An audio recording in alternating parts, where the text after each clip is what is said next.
샬롬. 2022년 11월의 첫날 아침입니다. 오늘도 말씀과 동행하며 예수 그리스도의 제자로 맛있게, 멋있게, 향기롭게 살아가시는 푸른나무 교회 성도님들이 되시기를 바랍니다. 먼저 사도신경으로 우리의 신앙을 고백하겠습니다. 전능하사 천지를 만드신 하나님 아버지를 내가 믿사오며 그 외아들 우리 주 예수 그리스도를 믿사오니 이는 성령으로 잉태하사 동정녀 마리아에게서 나시고 본디오 빌라도에게 고난을 받으사 십자가에 못 박혀 죽으시고 장사한 지 사흘 만에 죽은 자 가운데서 다시 살아나시며 하늘에 오르사 전능하신 하나님 우편에 앉아 계시다가 저리로서 산자와 죽은 자를 심판하러 오시리라. 성령을 믿사오며 거룩한 공예와 성도가 서로 교통하는 것과 죄를 사하여 주시는 것과 몸이 다시 사는 것과 영원히 사는 것을 믿사옵나이다. 아멘. 오늘 함께 나눌 말씀은 마태복음 8장입니다. 8장은 예수님의 치유 사역이 처음으로 그리고 본격적으로 집중적으로 부각된 장입니다. 예수님은 나병, 중풍병, 열병, 귀신 들린 병 등 다양한 종류의 질병을 치료하셨습니다.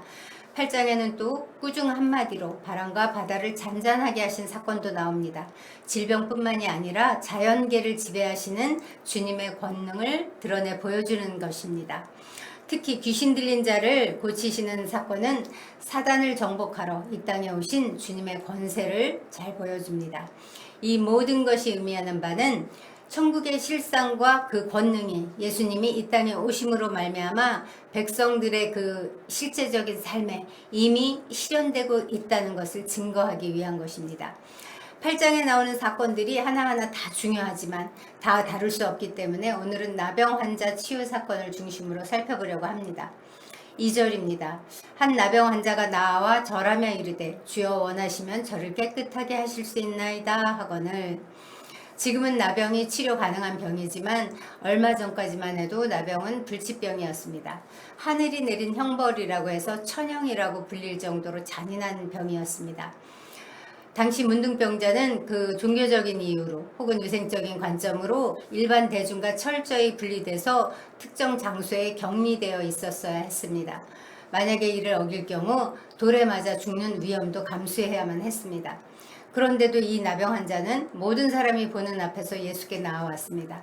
이 사실 자체가 이미 목숨을 건 필사적인 행동이라고 볼 수 있습니다.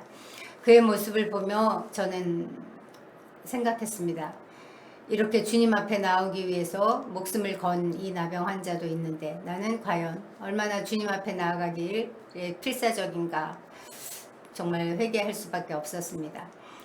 온갖 죄악된 성품을 지니고 있는 저희 모두는 다 영적인 나병 환자라고 할 수 있습니다.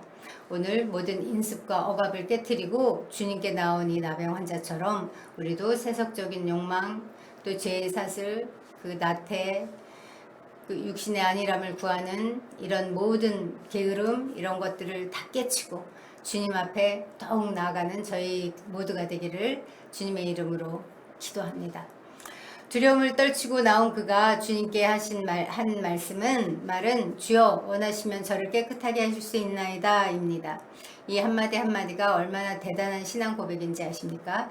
먼저 그는 예수님을 주여라고 불렀습니다. 당시 유대인들은 현자나 율법 학자를 높여 부를 때 주여 랍비라고 불렀습니다. 그런데 이 나병 환자는 주여라고 부른 것입니다.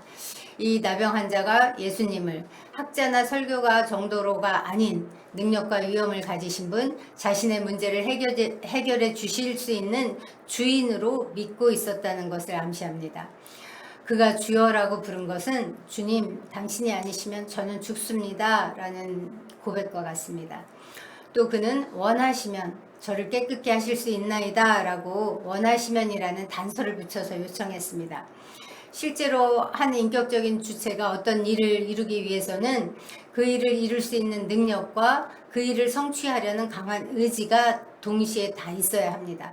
이 나병 환자는 예수님께는 자신의 병을 고치실 능력이 있다는 것을 자기는 분명히 알고 믿는데, 다만 그 능력을 자기를 위해서 베푸시러 주실지, 예수님께 자기를 고쳐주실 의사가 있는지, 그거가 문제라고 인식하고 있는 것입니다. 이것은 거꾸로 말하면 원하지 않으시면 저는 이 병이 치유되지 않고 이대로 살겠습니다 하는 것과 같습니다. 원하시면 저를 깨끗하게 해달라는 것은 반대도 성립하기 때문입니다. 실로 어마어마한 고백이 아닐 수 없습니다. 예수님도 겟세마나에서 이런 고백을 하신 적이 있습니다. 내 아버지여, 만일 할만하시거든 이 잔을 내게서 지나가게 하옵소서. 그러나 나의 원대로 하지 마옵시고 아버지의 원대로 하옵소서. 주님은 예수님처럼 또 이 나병 환자처럼 우리는 주님이 원하신다면 내가 하기 싫어도 하고, 주님이 원하시지 않는다면 내가 하고 싶어도 하지 않는 것, 이것이 성숙한 그 믿음을 가진 자의 모습이라고 할 수 있습니다. 우리도 예수님처럼 또 이 나병 환자처럼 우리의 믿음이 장성한 분량에 이르기를 소원합니다. 이 나병 환자의 요청에 대해 주님은 어떤 답을 주셨을까요? 3절입니다. 예수께서 손을 내밀어 그에게 대시며 이르시되 내가 원하노니 깨끗함을 받으라 하시니 즉시 그의 나병이 깨끗하여진지라. 예수님께는 그에게 은혜를 베푸시고 고쳐주실 의지가 분명히 있으셨습니다. 그래서 내가 원하노니 깨끗함을 받으라 라고 말씀하셨습니다. 깨끗함을 받는다는 것은 단지 육체적 치유만을 의미하지 않고 의식적인 정결까지를 포함하는 완벽한 치유를 의미합니다. 그런데 치유하시는 모습이 매우 독특합니다. 예수님은 이 나병 환자를 말씀 한마디로 충분히 고쳐주실 수 있으십니다. 그런데 굳이 손을 내밀어서 그에게 손을 대셨습니다.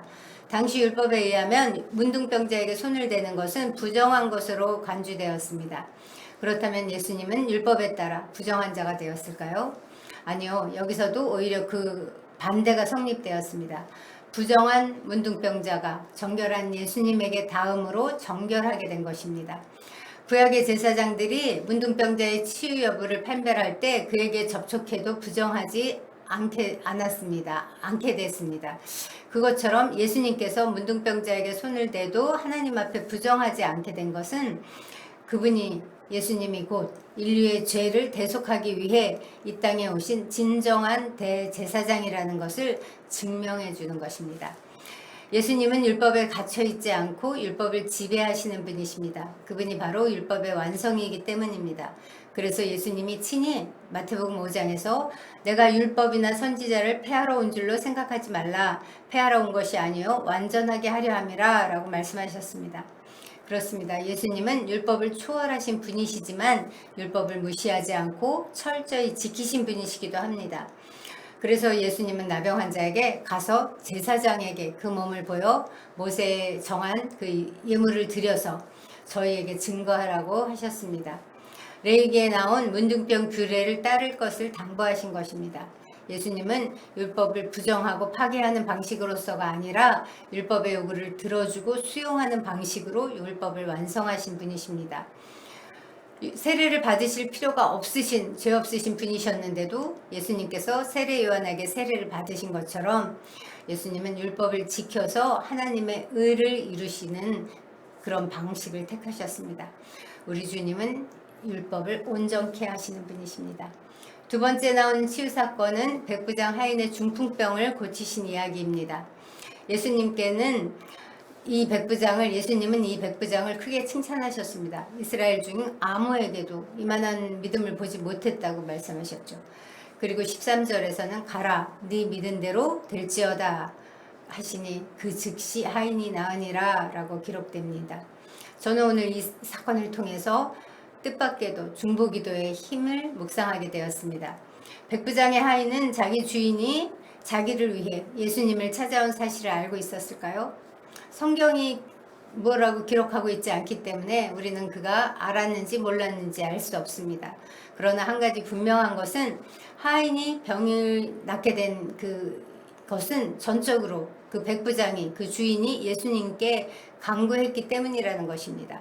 이 일은 우리에게 중보에 대한 소망을 줍니다. 우리가 누군가를 위해 기도하면 그 인생이 이렇게 치유되고 회복되고 변화될 수 있음을 보여줍니다.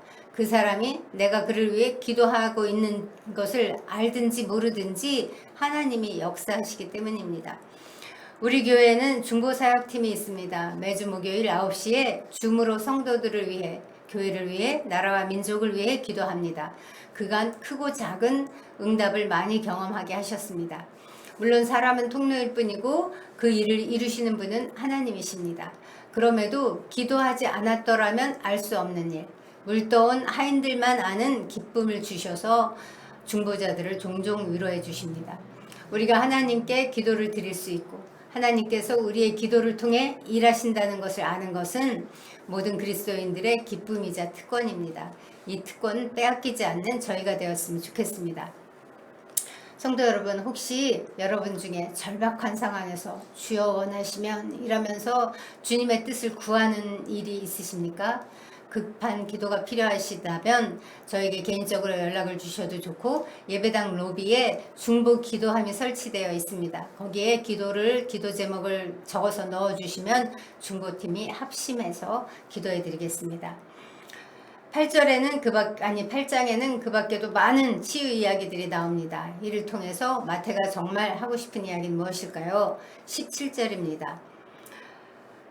이는 선지자 이사야를 통하여 하신 말씀에 우리의 연약한 것을 친히 담당하시고 병을 짊어지셨도다 함을 이루려 하심이더라. 마태는 예수님께서 이런 이적을 베푸신 목적이 이사야의 예언을 이루기 위한 것이라고 말합니다. 그분이 바로 구약에 예언된 종이시요 이스라엘의 왕으로 오신 분이시요 구원자로 오신 분이시라는 것을 증거하려는 것이죠. 그렇습니다. 예수님은 우리의 우리의 연약함을 담당하시고 병을 짊어지시기 위해 오셨습니다. 예수님께서 담당해 주신 나의 연약함이 있다면 무엇인지, 혹은 예수님이 대신 짊어져 주신 병이 있다면 무엇인지, 정신적인, 육체적인 그 어떤 것이든지 오늘 적어도 한 사람과 나눠보시기 바랍니다. 그래서 그와 함께 나눔으로 예수님이 진정 우리의 이 모든 연약한 것과 병을 짊어주신 분이신 것을 경험하는 하루 되시기를 바랍니다. 기도하겠습니다. 하나님 아버지 감사합니다. 우리의 죄와 사망을 끝내시고 연약함을 짊어지게 하기 위해서 하나뿐인 아들을 우리 가운데 보내주셨으니 그 사랑을 인해 감사합니다.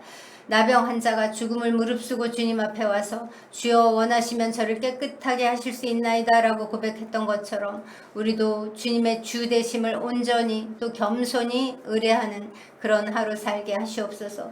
또 백부장이 자신의 하인을 위해 주께 나와서 간구했던 것처럼 우리도 주님 앞에 나와 다른 이의 필요를 감사로 아뢰는 자가 되게 하시옵소서. 그리하여 날로 성숙해지는 주님의 제자로 살게 주님 인도하여 주시옵소서. 우리의 매일매일이 주님과 동행하는 그런 복된 날이 되도록 오늘도 우리 가운데 오셔서 주님 말씀하시고 인도하여 주시옵소서. 매일매일 우리에게 그 일을 행하시는 주께 감사드리며 예수님의 이름으로 기도합니다. 이제 공동체를 위해 기도하겠습니다.